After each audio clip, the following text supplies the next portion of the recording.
What's up, folks? It's your boy Coach Ty back at you with another one. And for today's simplified, we have the incline bench press, both barbell and dumbbell. I'm going to give you some tips and tricks on how to get the most out of this exercise, some things not to do, and why you shouldn't go any higher than 30 degrees on your incline. Here we go.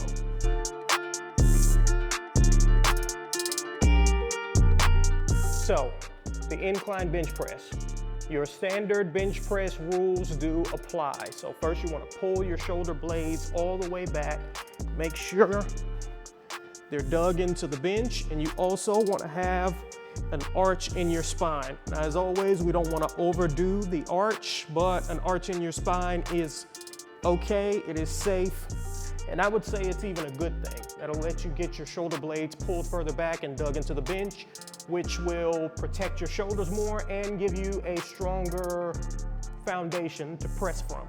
Now, I wouldn't recommend you go any higher than 30 degrees on an incline bench press. If you are incline bench pressing, of course, you're trying to hit your upper pecs. But again, if you go any higher than 30 degrees, you're going to preferentially recruit your anterior or your front delt over the upper pecs. There is some research showing that if you go higher, you're not getting any additional upper pec. So there's not really much reason. Also, the pecs are one sheet of muscle, and so your upper pecs are very highly recruited even just on a flat bench press. Now, I do recommend a 15-degree incline. Reason being is because of the arch. And when you arch your spine, you are adjusting the pressing angle, essentially. With the shoulder blades pulled back, your ribs pointed up, you've turned that 15-degree incline into more of a flat pressing angle.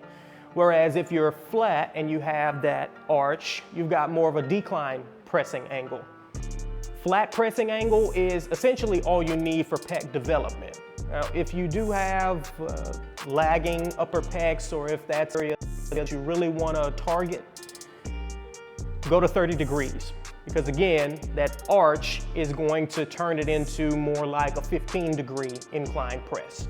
Just like our normal form cues apply here, our normal do nots apply here as well. So we don't want to bounce the weight off your chest, especially with the barbell. And we also want to make sure we maintain our range of motion. It can be very easy to start shortening your range of motion, particularly in the bottom of the range, and just staying at that bottom range of motion, because you can bang out more reps if you just stay down there.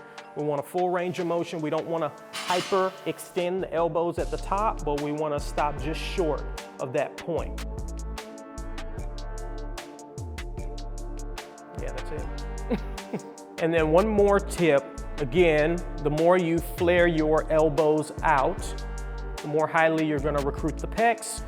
The more you tuck your elbows in, the more you're going to recruit the anterior deltoid, because you've essentially turned the motion into a front raise here if your elbows are tucked in. So we want to be out here to make sure that the pecs are doing most of the work. So guillotine incline bench press, I would rank at number 1, low incline guillotine bench press. I would rank at number 1 for pec gains. It is Ty approved. All right, folks, that's it for the incline bench press. I hope that was helpful. Hope you found that useful and valuable. If you did, please like, comment, subscribe, and share with a friend. Let me know what you want to hear from me next. I'm here to help. Check us out on musclewiki.com. We've got over 1,000 exercises and dozens of workouts ready for you. And I will see you with the next one. Deuces.